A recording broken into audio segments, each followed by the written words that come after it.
Yesus kan nama tarik, enggak? Mungkin jalan ke itu je, cendera bata, mishwari je mungkin luka.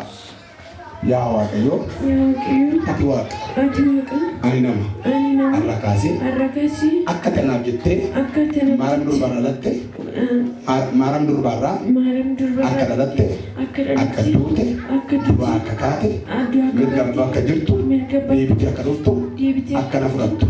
Menana mana? Atambaa kooti. Ani mucaa keeti.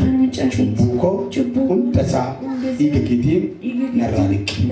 Abbaan haa ta'e ilmoo sii ta'a. Biyya lafaa cubbuu kajeellaasaa hundumaa kaadee sitti amaneera. Ameen. Areedessan.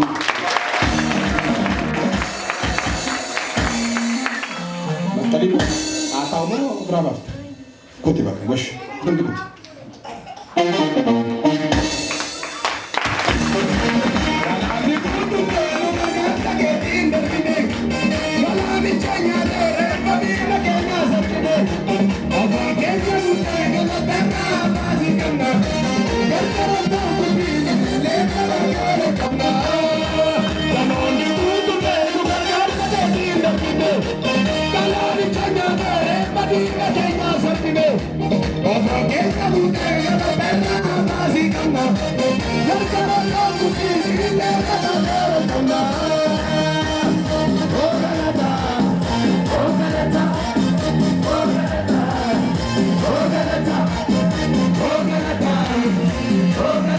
Ya Waaqayyo galata siif haa ta'u.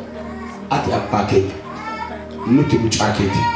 Har'aa kaasee biyya lafaa seetaan cubbuu hundumaa kaanneerra.